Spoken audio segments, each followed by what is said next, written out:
directors, to my father's colleagues, friends, family, and relatives, good evening.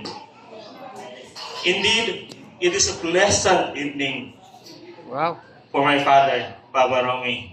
Especially, lang pa, this is a milestone para sa iya kinabuhi.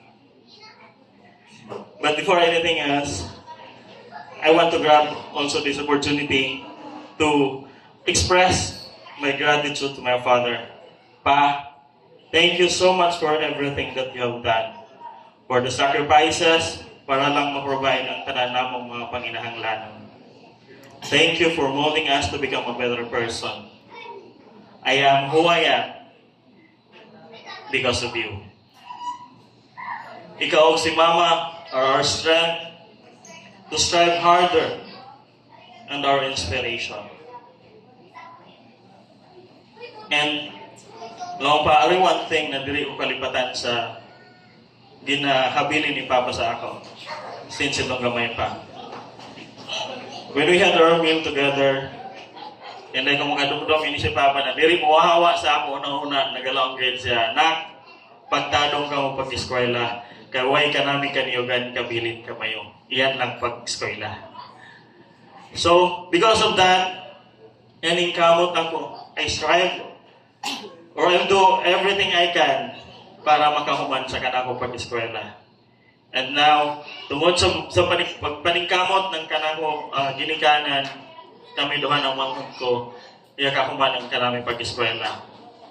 Bisan sa kalisod, lang pa si Papa sa una, karahay lang sa bintana ng sweldo, paigo-igo. And mga hambugiro tungod ko niya ka private pataro kami. Maskin kalisod, sige na lamang lang pa. So for that pa, I know grabe ang hardship mo dito, lang pa utang sa saluyo. But siguro wala sa sige hapon masayang ito tanan. Thank you kadayaw sa tanan kan mo pagpaningkamot para na makahuman kami. Law pa, ining kanami pagtiwa sa kanami pag-eskwela, isa ka treasure, labaw pa ini sa kaniyugan na ibilin kong aron man.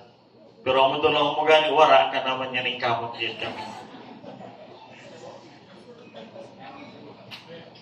Law pa, si Papa, he may not provide the lavish lifestyle that we have dreamed of, but he showed us and thought to fight the challenges that we may encounter in life. O pinaka-importante, he support us every single way that our hearts desire. I have seen my father sacrifices for our family. Grabe ang struggle yan niya. Mahatag lang unay mga panginahanglanon namin. I know sa akin mas di galisod, pero paningkamutan din gihapon na para anong mahatag ang namin mga requests. Pa, thank you so much. Siguro doon mo pa yung madamaw, but from the bottom of our hearts, salamat kadayaw. I-appreciate namin tanan kan mo effort. Kanaman yun yung kamot kami. Diri mo man siguro ato before makita, but siguro i-approve isab namin. Kaya tumudi i-human sa isab kami. Thank you so much for our lives. Kailangan pa i-improve tungod kan mo o kamay ni Mama. My father as an employee, I saw his passion toward his work. He was not time-bounded kind of person. Because may iya piliun na oras sa iya pagpanerbisyo. Lang pa, aray ka na ako, dumduman. Pasko ito, 24, magpasko. Alas 10 ng doong, yawanan ng tubig. Yagkato, kumbaga yawara ang agas. Tayo kung aroy, tungkol lagi, Pasko ka na to, pero sa kauran, aroy abuto na linya sa kamangahan. Take note sa kamangahan. But, without hesitations and complaint, right then, itawagan niya ka ng tao para katuon, yaan mismo yung gihod sa bukid. Instead na magsimba na garo kami sinto, wala yan makagihod. Para lang, unahon ang kanang servisyo. Para lang na mabalik ang tubig kayo. So, long palisod, kadayaw yan mo, dirin tanan o tao, siguro kaya yan himuon. Ari sa instances, always matinga ako ang papa. Kaya laong pa, di ba ako mag-travel aron sa laong pa travel time, basta ragyo da. Pero diri yan usok ang papa. Gikan niya sa Davao, ragyo, pag-abot sa bahay, instead na magpahuway, diri, mo-report pa ganyan sa opisina. Nagpo pa, di ba? Pwede ka sa magpahuway na, pero warak ganyan sa vocabulary na. Padayon gihapon ang serbisyo. Aray tuon mga instances, nagalibiyaan kay tuon para lang kami maglaag. Pero, at gihapon sa cellphone, kay monitor, basin hawara day agas ng liangga.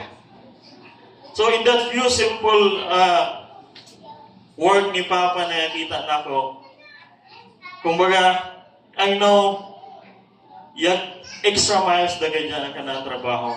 So that's how I'm very proud of him. And now, on your retirement day, my warmest congratulations, Pa. After spending lifetime of dedicated service to this agency, I wish you to enjoy the next chapter of your life with all it has to offer. And whatever plans you pursue in retirement, may your days be filled with endless relaxation and fulfillment. We are incredibly proud of you, and we are so much blessed to have you as our father. Pa, happy birthday and congratulations. We love you, Pa. Thank you.